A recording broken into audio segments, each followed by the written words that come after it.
Boom, we're back. Full Auto Friday number 120. How in the hell did we get this far along? I guess the answer to that would be 1 week at a time. So, do you fancy some Friday Q&A? I do. We got 4 questions. Should we get into it? Yes, we absolutely should. Full Auto Friday number 120 coming at you. Okay, got the red smoke. Gun run, north or south, west of the smoke, west of the smoke. Okay, copy, west of the smoke. I'm looking at danger close now. Come on with it, baby, give it to me, I need it. You're cleared hot. Copy, cleared hot. All right, here we go. I got 4, and then I'm going to be out the door. Did you hear what I did there? It was pretty high level.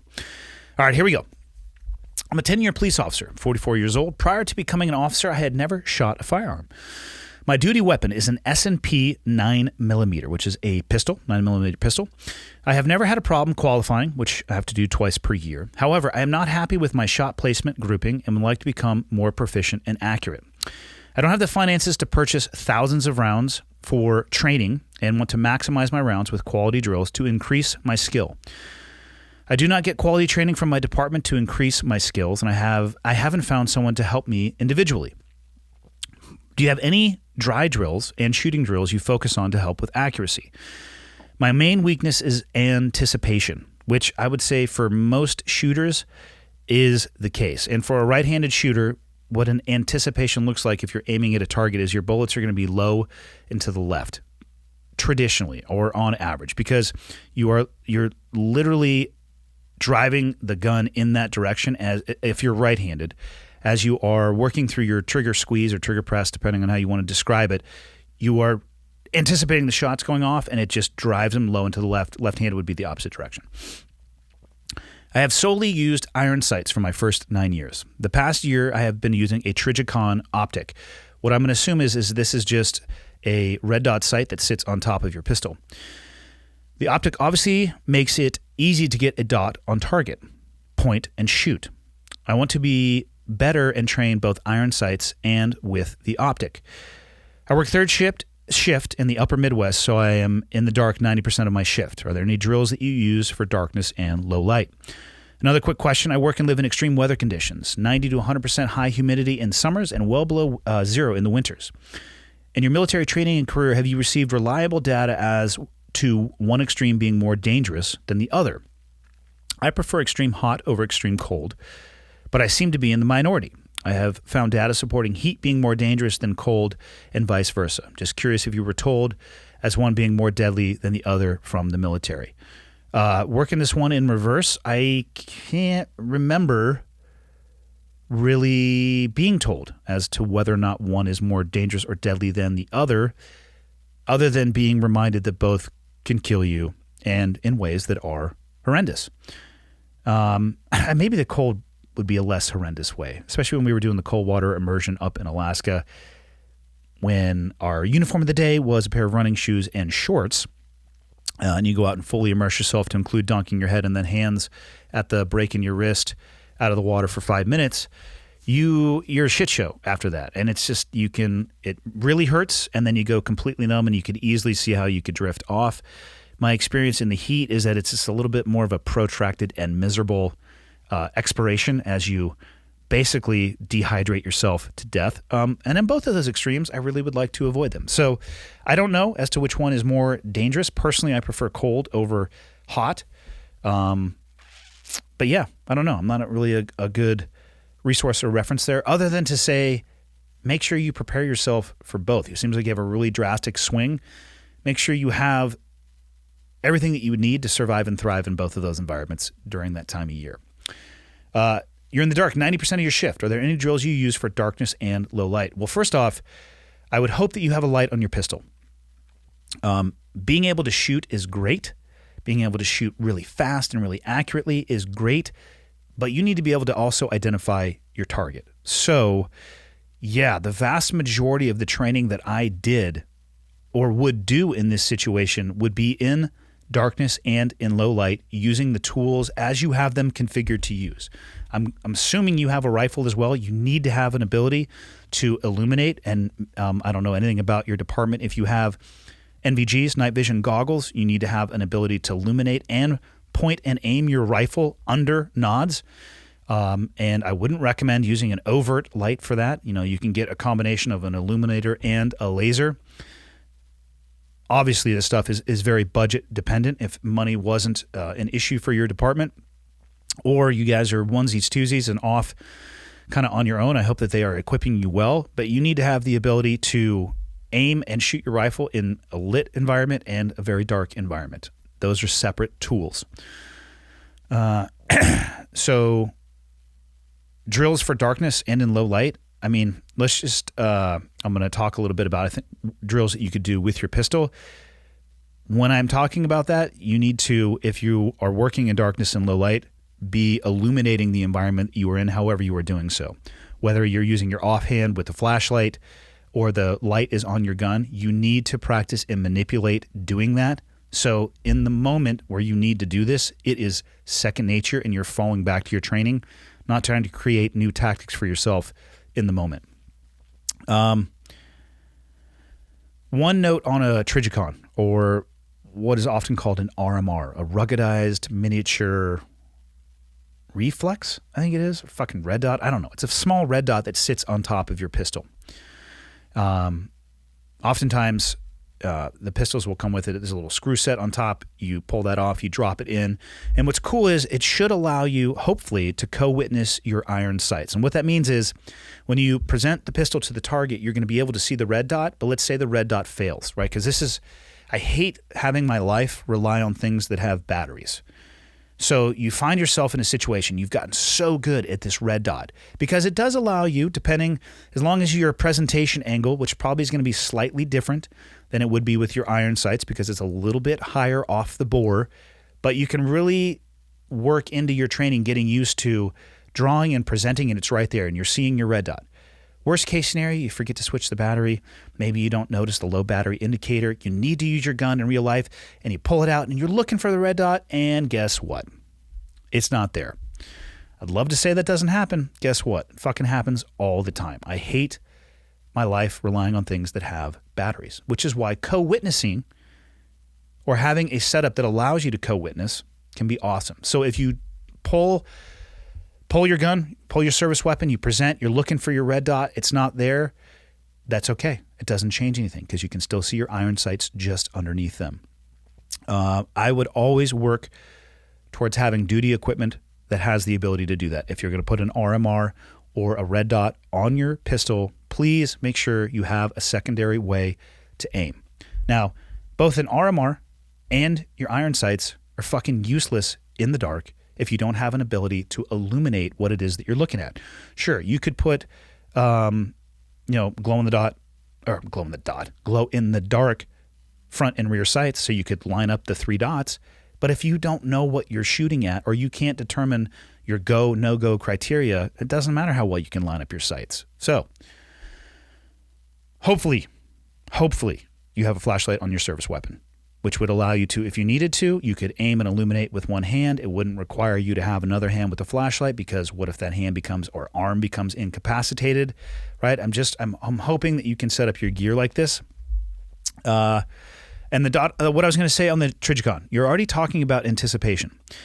Red dot sights are, I love them. I have them on almost all of my pistols. I have my daily carry on the table with me in my Black Rifle Coffee fanny pack. It's a SIG 365 with a red dot sight on it.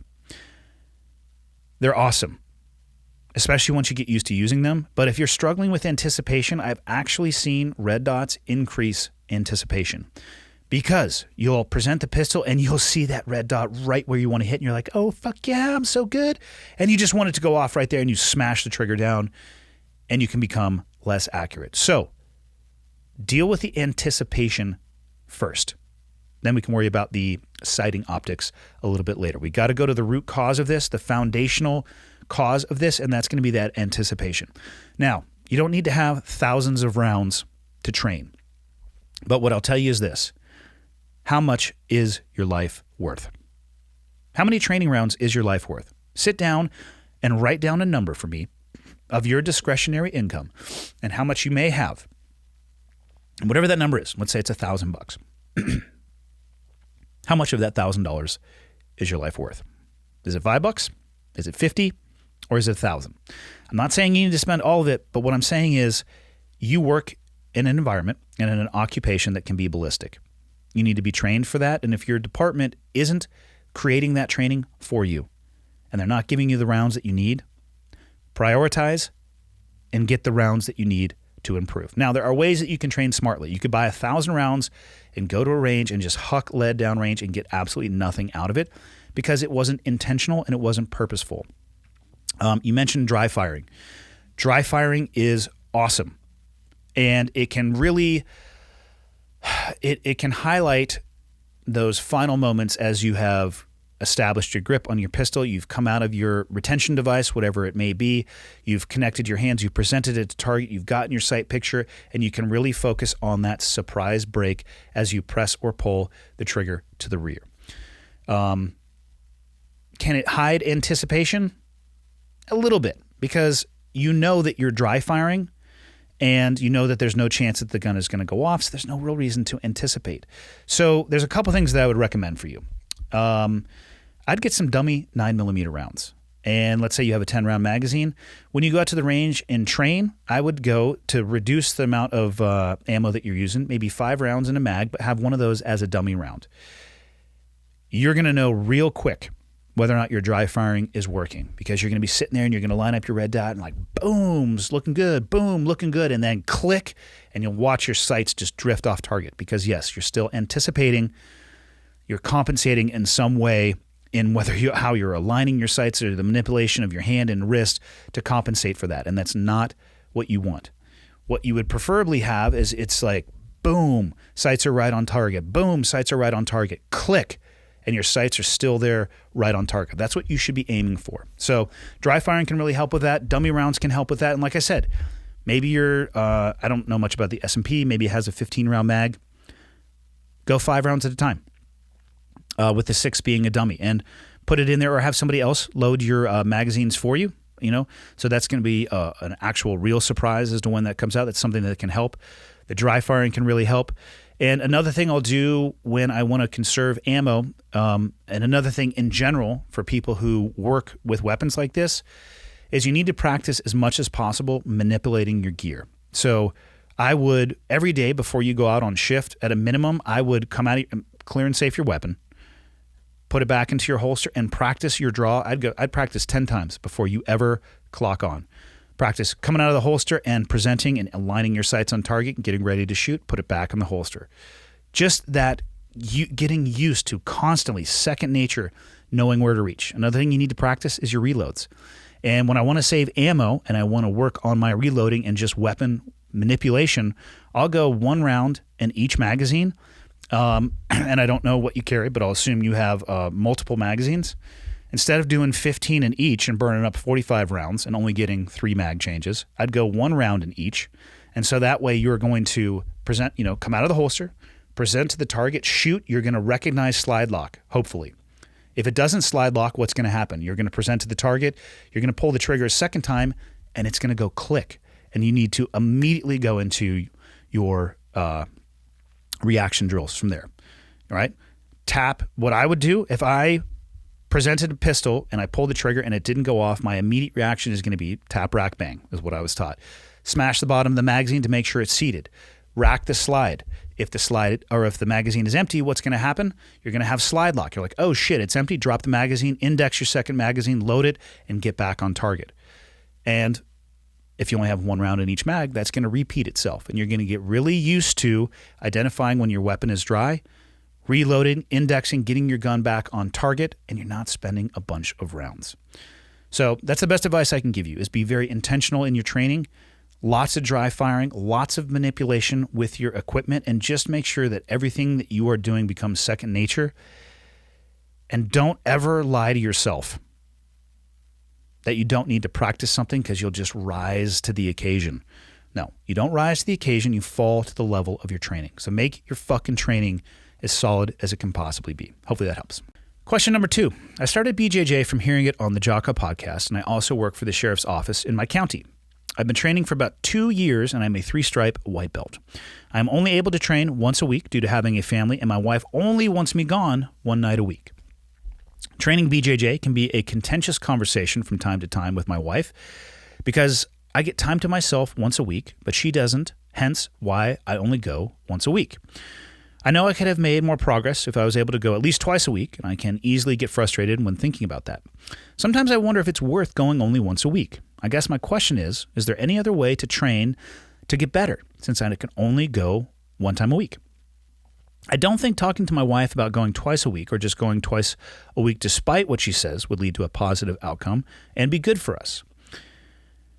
I know in about 2.5 to 3 years when my kids will be of the age where hopefully me being gone twice a week would not be as problematic, but in the meantime, I'm not getting younger at the age of 41 and I have to be content with going once a week.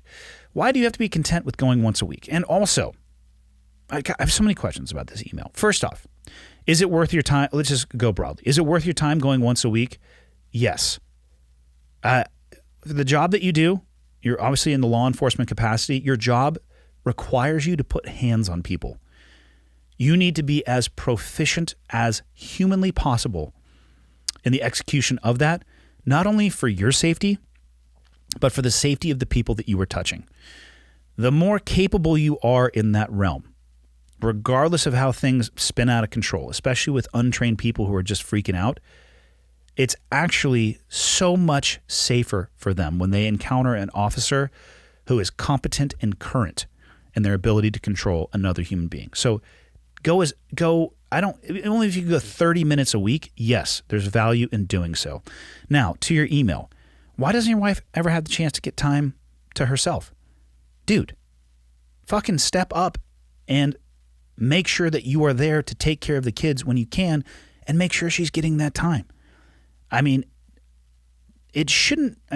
your wife, I suspect, knows what you do for a living. So she probably has an understanding of what is required, especially if she has YouTube or Instagram or social media where she can see fucking cops going to town and getting the shit kicked out of them by untrained individuals because the cops aren't training themselves. She probably has an understanding of that, and I bet that she wouldn't want you to be starring in one of those videos. So it should be an easy conversation as to why you need to go train.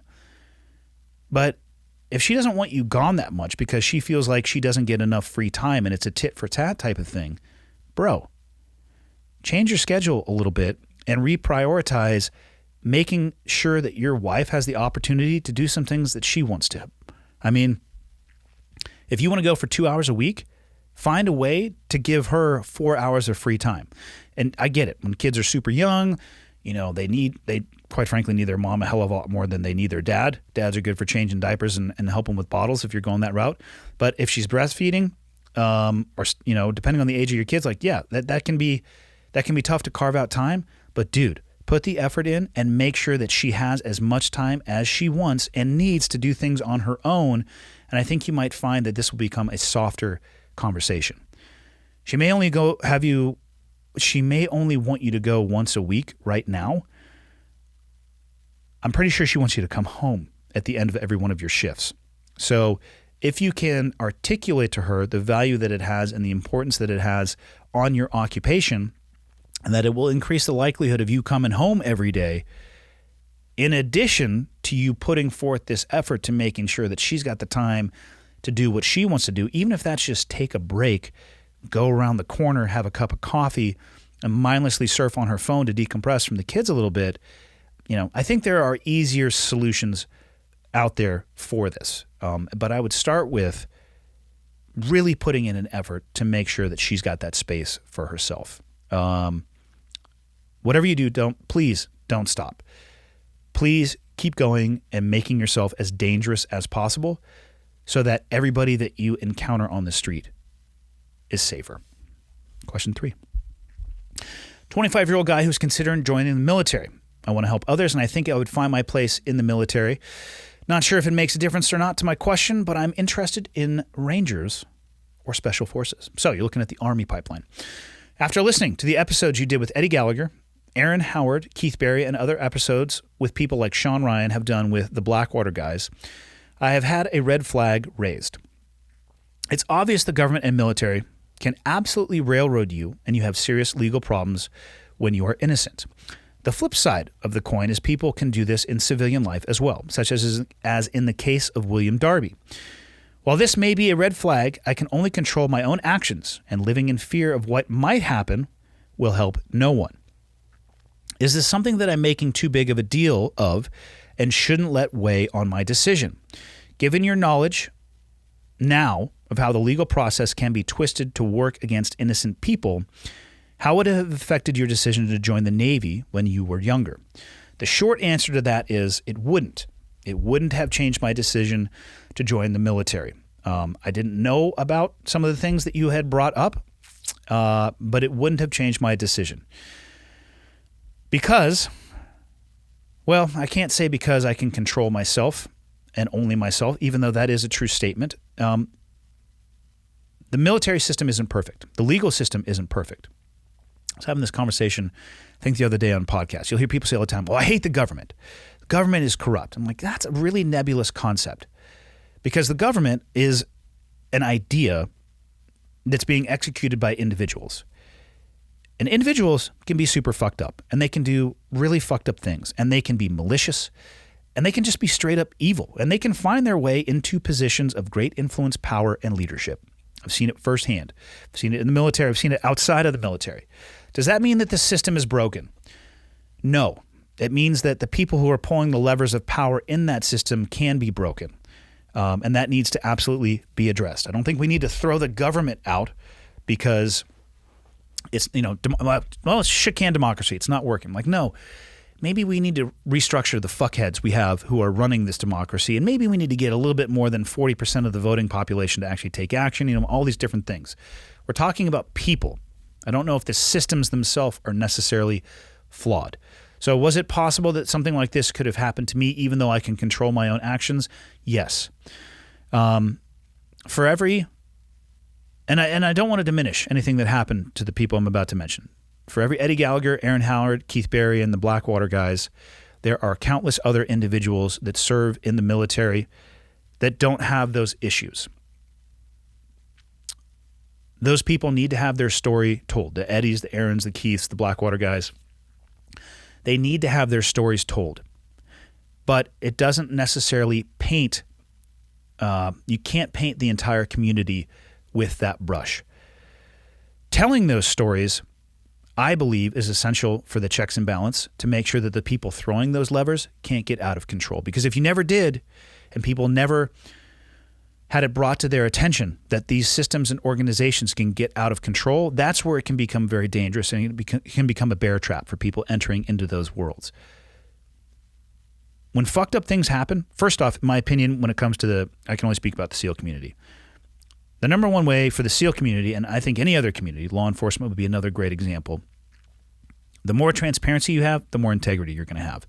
Anytime that you hide things and try to obfuscate what's going on behind the scenes, it makes people really uncomfortable, and it should be, because it makes it seem as if you are hiding something. And a lot of times, people do that is because they are hiding something. So don't do that shit. Be transparent. And that's why having people on like Eddie and Aaron and Keith is essential.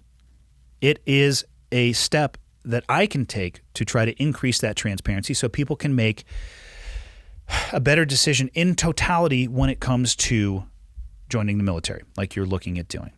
I don't think that it's something that you are making too big of a deal of. It's something that you should consider in your decision process. But just like you mentioned, this can happen in the civilian world, just like in the military world. I think the odds of it happening are probably going to be about the same, depending on the community or career that you go down. So it's not something that you are going to 100% be able to avoid, but by controlling your behavior, now flipping back to something that is in your control, by controlling your behavior and your actions, there's a good chance that you can actually avoid that. If you encounter something like this, hopefully you have the ability to fight your way through it. And hopefully you find somebody or have a group of people that wants to swing that spotlight on something that is wrong, which is what should be done. In these organizations, when something is breaking, it shouldn't be pushed into the shadows. It should be ripped out of the shadows, spotlight on it, magnifying glass on it, so it can be fixed and improved, and then the overall health of the ecosystem or organization can be improved. Probably a little bit off tangent on your question right now. It's possible. It's not probable.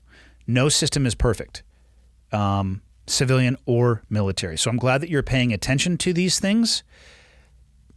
Have it as a part of your decision-making process, but I wouldn't have it as the foundation of your decision-making process. So hopefully that helps. Last question for today. Long-time listener, first-time caller.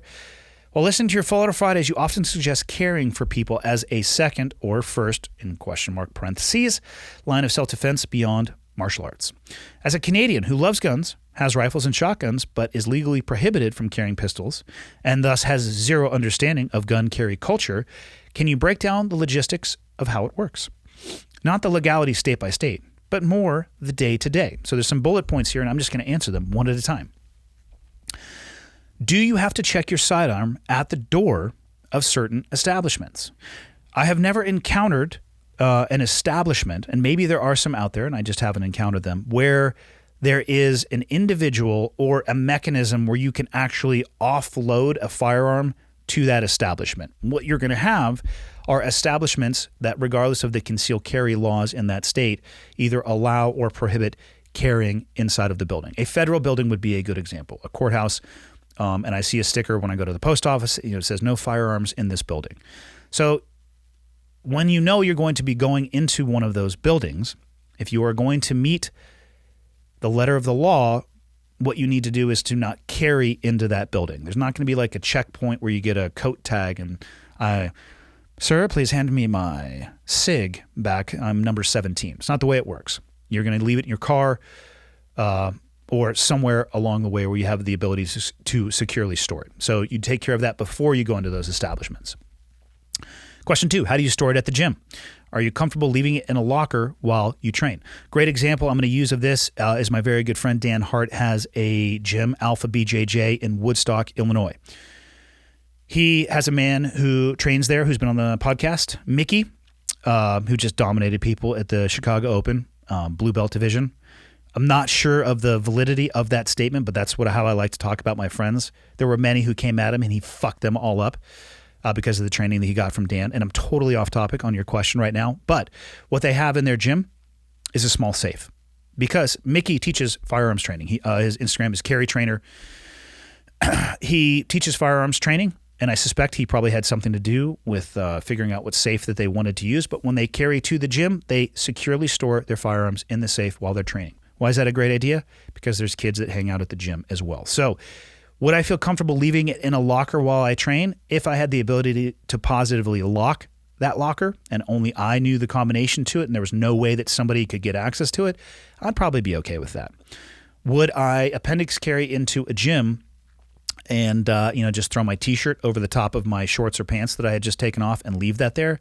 Absolutely not. So you also have the option, you could put it in your vehicle before you went into the gym or talk to your gym owner. I guess in this instance, I'm only talking about jiu-jitsu gyms. Talk to your gym owner about, hey, getting a very small safe. They're not that expensive, and it really helps solve these problems. Number 3, do people have a pistol on their hip, in their car, and stashed in various places in their house? Broadly, the answer to this question is yes. People have guns everywhere. Sometimes people carry it on their hip, so that would mean if you're talking the side, your 3 or 9 o'clock. Not my favorite carry position. It kind of prints. Meaning you can see if your shirt is up against the side of the pistol, you can see that you have something there. Appendix carry, I think, is a lot more common. So if you're looking at your belly button as a 12 o'clock on the clock, say it's somewhere between 12 to 2. I've seen people carry at the 6 o'clock in the middle of their back, and I've watched them just get into their vehicles with it still there, and now they're pressing it up against their seat. So I don't know, food for thought if you're somebody who enjoys that. Maybe think through that if you ever needed to pull your gun while you were in a car and it was at the 6 o'clock position. Some people do keep them in their car. There are safes, biometric safes that can go right into the center consoles. There are magnets I'm not going to really discuss what I have as far as actual firearm setup in my truck. Let's just say there are magnets that allow you to maybe remove your carry weapon and put it somewhere else in the vehicle that would be a little bit easier to access as opposed to trying to need to clear fabric and worry about your seatbelt. There's a variety of options. And when it comes to places in people's houses, I've seen everything from shit sitting on counters, on top of shelves, and I'm not recommending either of those because I think it's wildly irresponsible. Personal opinion. But usually safes is what I recommend. Not usually, always. Small biometric safes. I mean, it takes a quarter of a second for that thing to pop open and you have access to your weapon. Safe storage is, I believe, should be a requirement for gun owners. Next question. How many mags do you carry every day, and what dictates the type of round one carries? People fall in love with calibers, and I could care less what caliber people shoot as long as they are current, competent, and responsible with that round. Some rounds carry more ass behind them. Some have the ability to penetrate well through and beyond their intended target, and as long as you're considering your backdrop and you are very aware of what your round is capable of doing, go with whatever you like. Some people like 45, 38, 9 millimeter, 40, 10 mil, like whatever floats your boat. You know, some people like cherry on top of their sundae. Some people like caramel. Some people like chocolate syrup. Whatever you're into, just be current and competent. And how many mags do you carry every day? I generally have the SIG that I carry is a 12+1, meaning 12 in the magazine, 1 in the chamber. So that's 13, and I'll have an additional mag on me. So what would that be? I need Glover here. Carry the 1. 25 total rounds is generally what I carry on me. If I can make it to my vehicle, I have access to more, and I'll leave it at that. And that could also change. Right now, I'm often carrying a fanny pack because it's the summertime. I like to wear board shorts, and I find that a waist carry, traditional waist carry with like a Kydex holder in board shorts is a little bit more difficult. Fanny pack is kind of awesome. Plus, I can keep my special things in there. I call it the fanny pack of justice, and right now it's full of cough drops, you know, in addition to my boomstick. How does it work crossing state lines? Do you need to research legality in other states before you cross? Concealed carry permits have reciprocity in some states. And it should be researched. If you're going to carry, you need to research rules, regulations, and laws. When it comes to crossing state lines, I'm not actually an expert on this. I've flown with my firearms. Obviously, you separate the firearm and the ammunition. They can be in the same box, but you're not going to, loaded mags or any of that. You separate the two, you lock them, you declare it to the TSA. I don't actually have a lot of experience driving weapons across country. That's going to be a question for Mickey because I know he does a bunch of that stuff, and I will ask him that and I have to actually circle back to this because I'm sure I'll get some more firearm-related questions for future Full Auto Fridays. I will circle back and answer that once I can get a better answer. Because right now I really don't know. I think you can transport, but I don't know the rules. Let's say you're coming from Montana where there's no limit on capacity of magazines and you're traveling through a state that has a magazine capacity law. You'd be in violation of it if you go into that state, but I don't know how it works if you're passing through. That's really something I'm going to need to research, so I appreciate that question. And the last question, can you bring firearms in checked luggage? If not, how do you deal with that situation? Just go with it and deal with it? No, you don't just go with it and deal with it, and you don't put it in the carry-on, even though it's amazing how many people forget that. This I have done quite a bit. Hard case, I go with Pelican cases, lockable, and it can get a little weird with TSA agents because, again, there's the TSA and then there's the people who work for the TSA. I've seen people who are comfortable with one lock, and I have seen people, a lot of the cases will have multiple openings where you can slide in TSA-friendly locks or TSA-unfriendly locks if you want. I've seen agents who are comfortable with just one lock on a case and others that every single one of those holes has to have a lock in it. So I actually usually carry extra locks in the gun case. I start with 2. If it's a rifle case, 2 on each side, so there's no ability for them to pry one side open. But yeah, you need to declare it. It needs to be in your checked luggage. It needs to be in a lockable container. For ammunition, I believe it has to be in its original container, meaning for pistol caliber rounds or even rifle, they're going to come in usually cardboard boxes. They will ask you to see the container with which you're going to have the firearms in. You generally will open it. You will sign a disclaimer or disclosure saying what it is. and also declaring it. You put it back in, you lock it up, and oftentimes they'll have you take it directly, hand walk it over to like an oversized bag, check in, or hand it directly into an agent that will then screen it, put it on the aircraft, and it will be hand carried, in my experience, hand carried directly to, you go to a luggage carousel. Where do you go when your bag doesn't come out? You go find the office where there's a representative from the airline. You talk to them, and what they will do is, instead of obviously bringing it out onto the carousel where any fuckwit could grab it, they will hand walk it into that agent. You go talk to the agent, show your ID, and you're off and running. I actually haven't had any bad experiences flying weapons all throughout the U.S. I've had great experiences at the airport, never had an issue.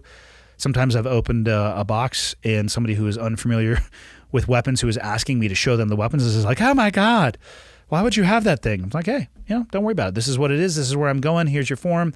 Boom. And you're off and running. So it's, and you end with, I realize this is kind of a strange esoteric question. It's not really. And if you ever come to the U.S., maybe you're going to do some shooting. Maybe you're going to travel with people who want to do so. And now you're a little bit more familiar with the rules. And that's it. I'm going to shut my face. Hope everybody has a good weekend. See you all on Monday.